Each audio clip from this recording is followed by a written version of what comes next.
Hello! Bon, aujourd'hui, je vais te raconter une expérience qui s'est pas tout à fait passée comme prévu. Spoiler, j'ai quitté une retraite spirituelle en plein milieu. Oui, oui, la fille qui adore tout ce qui est développement personnel, méditation, cercle de femmes, ben, elle s'est barrée.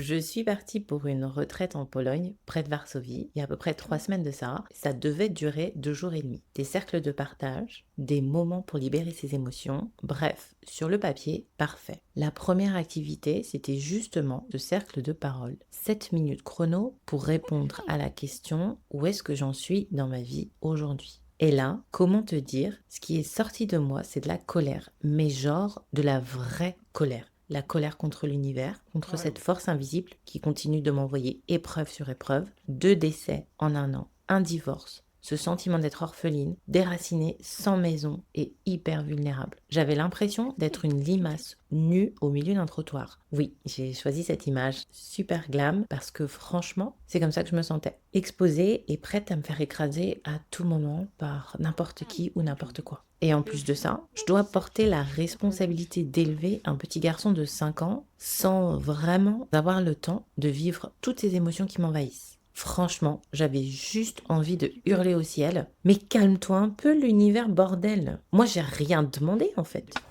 Alors oui, je suis forte. Oui, je suis hyper fière de tout ce que j'ai accompli au cours de ces dernières années. Mais en fait, il y a une limite à ce qu'on peut absorber. Et ce week-end-là, ben, ma limite, je l'ai atteinte en fait. Le samedi, je me suis écoutée. J'ai pris mon courage à deux mains et j'ai dit aux organisatrices que je voulais rentrer. Et crois-moi, j'étais hyper mal à l'aise. J'avais peur qu'elles pensent que leur retraite était nulle, que je jugeais leur travail. Du coup, cette prise de décision d'aller leur parler, j'y ai pensé quand même pendant toute une nuit. Et j'ai eu cette bataille intérieure entre est-ce que je reste et du coup je me force pour faire plaisir à quelqu'un d'autre et je fais passer les besoins de deux autres personnes devant les miens, ou est-ce que je m'écoute? Est-ce que je me fais confiance? Est-ce que je me trahis pas et je dis les choses et je m'en vais même si c'est hyper inconfortable? Parce que sur le coup, quand j'ai eu ce ressenti, quand j'ai eu cette profonde envie de rentrer chez moi, je comprenais pas trop ce qui se passait. Je savais juste que je voulais absolument être dans mon salon, sous ma couette, au chaud, dans cet endroit que je connais, que j'ai créé et qui me fait me sentir vraiment en sécurité. C'est tout ce que je voulais, je ne voulais rien d'autre. Et sachant que j'étais vraiment venue chercher cette retraite spirituelle et que c'est quelque chose que j'attendais depuis longtemps, je comprenais pas du tout ce nouveau besoin émergent que j'avais pas ressenti auparavant. Et j'avais l'impression un peu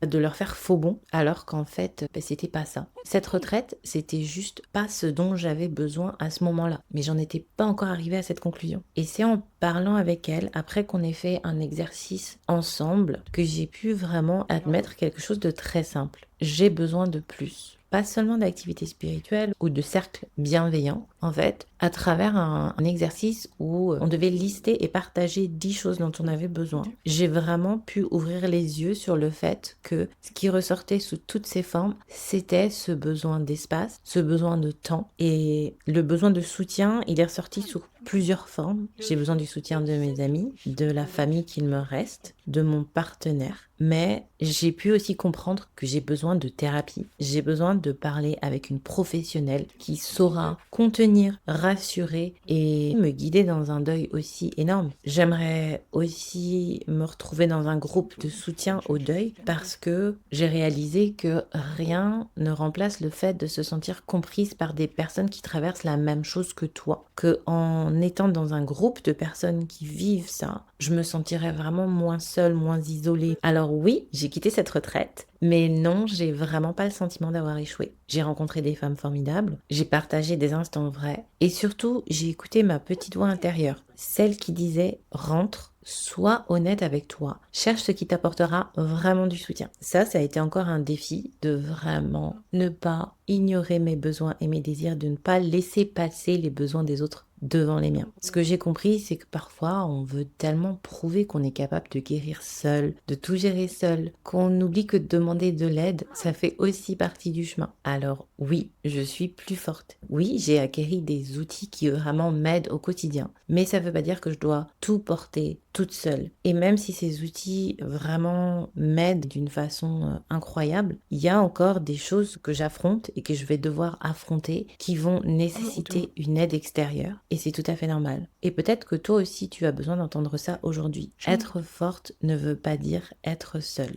Donc voilà, c'était ma retraite spirituelle incomplète, pas instagrammable du tout, mais tellement formatrice. Finalement, j'en ressors avec un très bon souvenir et une très belle leçon de vie. Et toi, dis-moi, est-ce que ça t'est déjà arrivé de te retrouver dans une situation qui, sur papier, semblait parfaite, mais à l'intérieur de toi, ça collait pas? Peut-être un voyage, une relation, un projet, et tu as senti ce petit déclic qui te disait non, c'est pas pour moi. Viens me raconter ton histoire en commentaire. J'adore lire toutes vos expériences parce que bien souvent, on réalise qu'on n'est pas les seuls à vivre ça. Et qui sait, ton partage pourrait peut-être aider une autre femme qui écoute en ce moment. Je te remercie d'avoir écouté cet épisode jusqu'au bout. Je te souhaite de passer une superbe journée et on se dit à très bientôt dans un nouvel épisode. Ciao, ciao.